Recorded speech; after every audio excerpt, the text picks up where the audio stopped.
রবিবার দিন সকালবেলা এরকম নাস্তা শেষ করে এক কাপ চা হাতে বসছি। তোষান বাসায় ছিল, যেহেতু রবিবার ছিল। তারপরের দিন ওর একটা ক্লাস টেস্ট ছিল, তো ওকে আমি পড়াতে বসাইছিলাম। আর ওই সময় আমি আম্মুকে ফোন দিছি। স্বাভাবিক দিনের মতোই আম্মু আমার সাথে অনেক কথা বলছে, কি করতেছে না করতেছে এগুলো আমার সাথে শেয়ার করছে। এরপরে তাবিবের সাথে কথা বলছে। তাবিব এসে উকি দিচ্ছিল, তাবিবকে দেখে ডাক দিছে, বলছে ভাইয়া তুমি কেমন আছো, নানুর কথা মনে পড়ে। তারপরে বলতেছে যে তোমার বড় ছেলেকে তো দেখাই যায় না, সকালে যখন ফোন দাও তখন ও থাকে স্কুলে, আর রাত্রে যখন কল করো তখন থাকে ও ঘুমে। তো ও কোথায়, ওকে একটু ডাক দাও। আমি বললাম আম্মু আমার পাশেই আছে, পড়তেছে আমার পাশে বসে। বলছে আচ্ছা ওকে একটু দাও, ওর সাথে একটু কথা বলি। তারপরে তোষানের সাথে কথা বলছে, জিজ্ঞেস করছে ভাইয়া কেমন আছো, পড়াশোনা করো, আম্মুর কথা শুনবা। ওই তোষান তাবিবের সাথে আম্মুর শেষ কথা। তারপরে তো আমি অনেক কথা বললাম, অনেক কিছু শেয়ার করলো, সংসারের কথাবার্তা বলতেছে। মানে অনেক বলতে কি কোনো ইম্পর্টেন্ট কোনো কথা না। আম্মুর সাথে আমার আসলে ওরকম ইম্পর্টেন্ট কোনো কথা থাকতো না। ওই আমি কি করলাম, আমি কি খাইলাম, আমি কি রান্না করলাম, আম্মু কি করতেছে, আম্মু কি খাইলো, আম্মু কি কোথায় কি করলো, আশেপাশে কে কেমন, কি অবস্থা, কার কি অবস্থা, এগুলা নিয়েই আম্মুর সাথে কথা বলতাম। যাই হোক, তারপরে তো আম্মুর সাথে কথা টথা বললাম, কথা টথা বলে রেখে দিয়েছি। আর তো দুপুরবেলা আর কোনো কথা হয়নি, কারণ কোনো সময় দেখা যেত যে বিকালবেলা হয়তো বা আমার কোনো কিছু মনে পড়ছে বা আমার কিছু বলার থাকে আম্মুকে, তখন আমি আবার বিকালে একবার ফোন দেই। তো ওই দিনকে আমার ওরকম কিছু বলার ছিল না, কোনো কিছু মনেও ছিল না যে আমি আম্মুকে আবার ফোন দিব।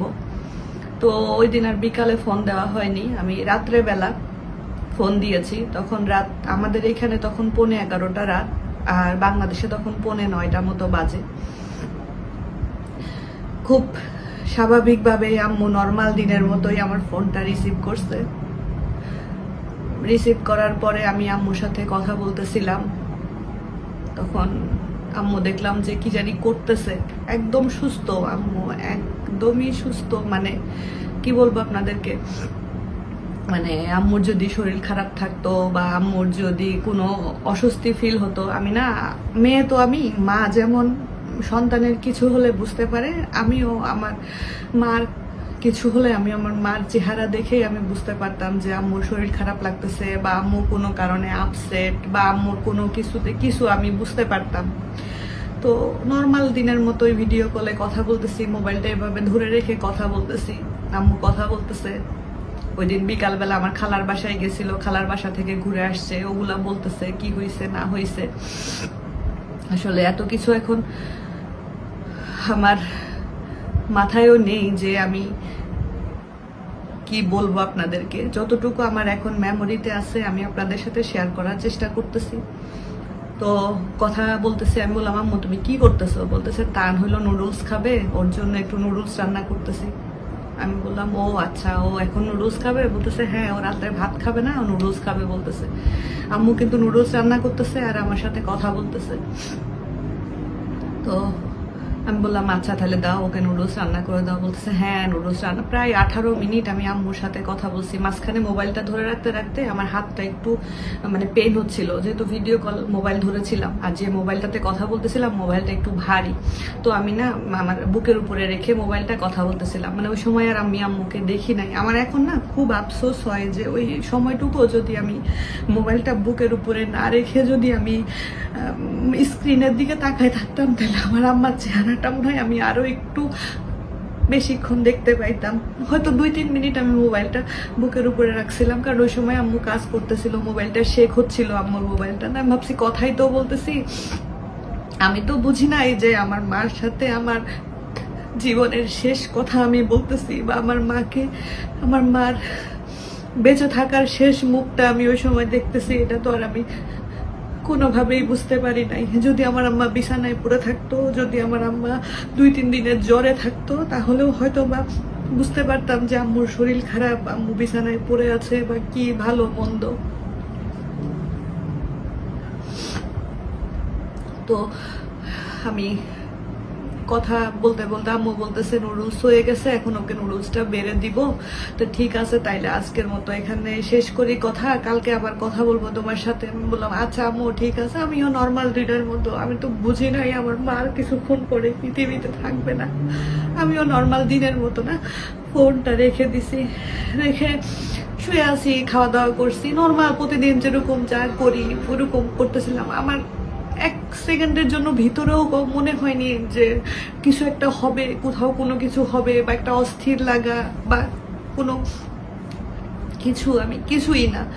তারপরে আমি ওই দিনকে আবার বিকালে আমি চা খাইছিলাম। তো ওই দিন বিকালে চা খাওয়ার জন্য, চা খাইলে না আমার রাত্রে ঘুমাইতে অনেক টাইম লাগে, আমার ঘুম আসে না সহজে। আর ওই দিনকে চাটা খাইছিলাম একদম সন্ধ্যা 8টার দিকে। ওই দিনের লাস্ট ব্লগটাও আমি আপনাদের সাথে শেয়ার করছিলাম, আমরা ফার্নিচার দেখতেছিলাম একটা শপে। তো ওই দিনকে চা খেয়ে বাজার করতে বের হয়েছিলাম আপনাদের ভাইয়ার সাথে। তো আম্মুর সাথে কথা শেষ করে আমি আমার না আগে আমার শাশুড়ির সাথে কথা বলছিলাম, তারপরে আম্মুর সাথে কথা বলছি। তো কি বলতেছিলাম, আচ্ছা তারপরে আমি শুয়ে আছি, শুয়ে শুয়ে তখন আমার এখানে কয়টা বাজে, আমার এখানে সম্ভবত তখন 2:30 মতো বাজে। আমি শুয়ে শুয়ে ওই দিনকেই হইচইতে একটা সিরিজ, ওই দিনকে বা তার আগের দিন হয়তো বা আমার ঠিক মনে নেই, হইচইতে একটা সিরিজ রিলিজ হয়েছিল। আমি শুয়ে শুয়ে ঘুম আসতেছে না, কি করবো, ওই সিরিজটা দেখতেছিলাম। তো তখন আমার এক্সাক্ট টাইমটা মোবাইলে দেখলে হয়তো বা বলতে পারবো, হয়তো আমার এখানে তখন 2:40 মতো বাজে, বাংলাদেশে তখন হয়তো বা 12:40। আমার এখানে 2:40 হলে বাংলাদেশে 12:40। তো আমি সিরিজ দেখতেছি, ওই সময় দেখি কি আম্মুর মোবাইল থেকে ভিডিও কল। তো অত রাত্রে আম্মুর মোবাইল থেকে ভিডিও কল দেখে আমি না খুব একটা ভয় পাইনি, কারণ আপনারা সবাই জানেন আমি আপনাদেরকে বলেছিলাম যে আমার এক খালাতো ভাইয়ের বউ হসপিটালে খুবই ক্রিটিক্যাল অবস্থায় ছিলেন ভাবি। তো আমি ভাবছি হয়তো বা ভাবির কোনো নিউজ, এই জন্য হয়তো আম্মু মানে ফোন দিছে জানানোর জন্য, আমি সেটাই মনে করছি। সেটা মনে করে আমি ওই সিরিজটা থেকে বের হইতে হইতে দেখলাম কি ওই আম্মুর মোবাইল থেকে আসা ভিডিও কলটা না কেটে গেল। তো আমি ভাবলাম যে আচ্ছা কলটা কেটে গেছে, তাহলে আমি আম্মুকে ব্যাক করি। আম্মুকে ব্যাক করতে গিয়ে দেখি কি ভাবির মোবাইল থেকে আমার মোবাইলে ফোন আসছে ওই সময় অত রাত্রে। আর পাশ থেকে কে যেন বলতেছে যে ওকে এখনই বইলো না, পাশ থেকে কেউ একজন বলতেছে যে ওকে এখনই জানায়ও না। তো ওই কথাটা যখন আমি শুনছি, মানে সাথে সাথে দেখি ভাবি ফোনটা কেটে দিছে, যে ওকে এখনই জানায়ও না। যখন আমি শুনছি আমার না মনে হয়েছে আল্লাহ কি হয়েছে যে আমাকে, আর ভাবি তো ফোন দেওয়ার কথা না, আমার ওই খালাতো ভাইয়ের বউ যদি অসুস্থ থাকে আম্মু আমাকে জানাবে, ভাবি তো আমাকে ফোন দিয়ে এত রাত্রে ভাবি আমাকে জানানোর কথা না, কারণ আম্মু জানাবে, আম্মু জানালে এই তো সবাই আম্মু আমাকে জানাবে, ভাইয়াকে জানাবে। তো আমি আপনাদেরকে মানে বলতে পারবো না যে আমার ওই সময়টা কেমন লাগতেছিল। আমি ভাবির সাথে সাথে যখন কলটা কেটে গেল, মানে ভাবিকে যখন পাশ থেকে কেউ একজন বলছে, আমি জানি না সেটা ভাইয়া কিনা বা কেউ, মানে আমাকে তখনই বলতে মানা করছে। স্বাভাবিক, আমার মা দুনিয়াতে নাই, ওই সংবাদটা তো আমাকে সরাসরি দিবে না। তো আমি আবার আম্মুর মোবাইলে ট্রাই করতেছি, ওই সময় দেখে আম্মুর মোবাইল থেকে আমার মোবাইলে আবার অডিও কল ঢুকছে। আমার খালি মনে হয়েছে কি হয়েছে, আমার আম্মুর কিছু হয়েছে, আমার ওইটাই তখন মনে হয়েছে যে আমার মার কি কিছু হয়েছে। তো অডিও কলটা রিসিভ করছি, ওই পাশ থেকে প্রাণ বলতেছে ফুপ্পি। আমি বলছি হ্যাঁ বাবা কি হয়েছে রে বাবা? বলছে ফুপ্পি তুমি কোথায়? আমি বলছি বাসায়, এত রাত্রে আমি কোথায় থাকবো? বলে তুমি কি দাঁড়াই আসো? আমি বলছি না আমি বসে আছি, তুই বল কি হয়েছে। তো টান আমাকে বলতেছে ফুপ্পি আমার দাদি আর নাই। আমি এই কথাটা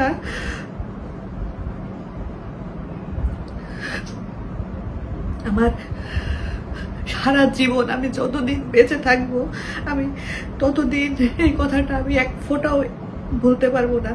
ও যখন বলছে ফুপ্পি আমার দাদি আর নাই, আমি বলতেছি কি বলিস তুই, কি বললি তুই, এটা কি বলে?